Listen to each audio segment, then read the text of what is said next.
নমস্কার বন্ধুরা, আমি প্রভাত আবারও চলে এলাম আপনাদের কাছে একটি লং ভিডিও নিয়ে। বন্ধুরা, তো গত 11ই ফেব্রুয়ারি আমার মিসেসের জন্মদিন ছিল।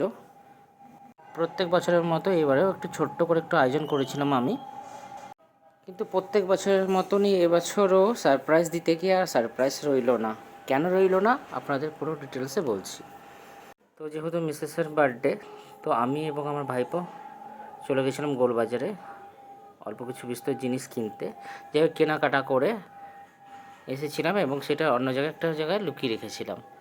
বাট সামহাউ জানি না আমার মিসেস ঠিক বুঝতে পেরে যায়, সেই জন্য আর সারপ্রাইজ থাকলো না।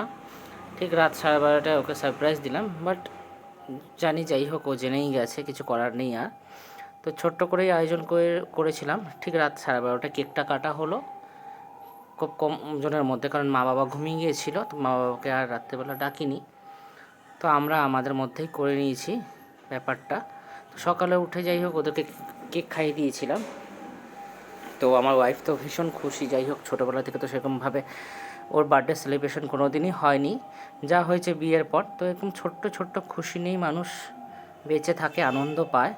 আর এটাই হলো বেঁচে থাকার আমাদের অ্যাসিড, কারণ ছোটো ছোটো খুশির মধ্যেই মানুষ নিজেকে আনন্দ খুঁজে নেওয়াটাই অনেক ভালো। তো এই ছোটো ছোটো খুশির মধ্যেই মানুষের মধ্যে মানুষের বন্ডিংটাও ভালো থাকে।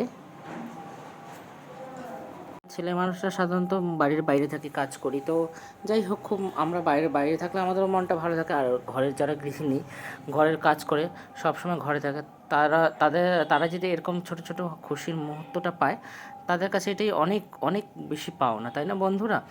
তো যাই হোক, ছোট্ট করে করা পরে তারপরে ওই দিনকে সন্ধ্যাবেলায় 11 তারিখ সন্ধ্যাবেলা ঠিক চলে গেছিলাম মেদিনীপুরে বৌদির ভাইয়ের জমজ ছেলে মেয়ে দেখতে। ওখানে গিয়ে বৌদির কাকার মেয়েরও জন্মদিন ছিল, ওরও ছোট্ট করে জন্মদিন পালন হলো। তো এই দেখতে পাচ্ছেন কি সুন্দর কেক অর্ডার করা হয়েছিল। তো আমার মিসেসের আর মনা সুবর্ণার দুজনের কিন্তু এক জায়গায় জন্মদিন ছিল, তো দুজনেই একসঙ্গেই কেক কাটা হলো। তো ওরা খুব খুশি ছিল। এই এমন একটা দিন হলো যে সবাই একসঙ্গে জমায়েত হয়েছিলাম আমরা। তো খুশি তো ডবল খুশি, কারণ দুজনের জন্মদিনের কথা। দুটো কেক আনা হয়েছিল, দুজনেরই কেটেছিল।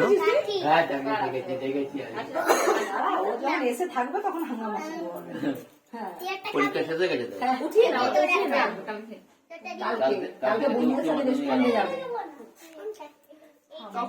কালকে যাবি? ও না গেলে মামা ঘরে চলে আসবি মোটামুটি আগে।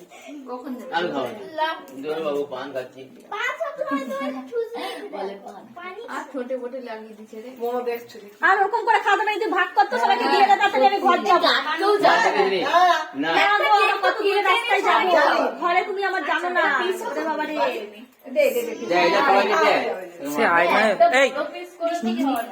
আমাদের একজন পোজ দিতে ব্যস্ত, ঠিক এই বলে বুঝে যায়।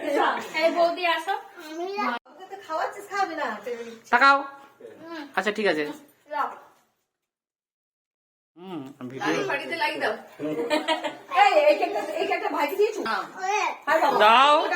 মেদিনীপুরের পর্ব শেষ করে বাড়ি ফিরলাম, কিন্তু বাড়ি ফেরার পথে মাঝখানে আমার শালির সঙ্গে দেখা হলো। ওরা পুরুলিয়া যাবে বলে মেদিনীপুর এসছে, তো ওদের সঙ্গে দেখা করে বাড়ি ফিরলাম। বাড়ি ফিরে দেখি দাদা বিরিয়ানি অলরেডি নিয়ে চলে এসছে। দাদাকে বলা ছিল যে বিরিয়ানি আনতে, রাত্রেবেলা আমরা বিরিয়ানি খাবো।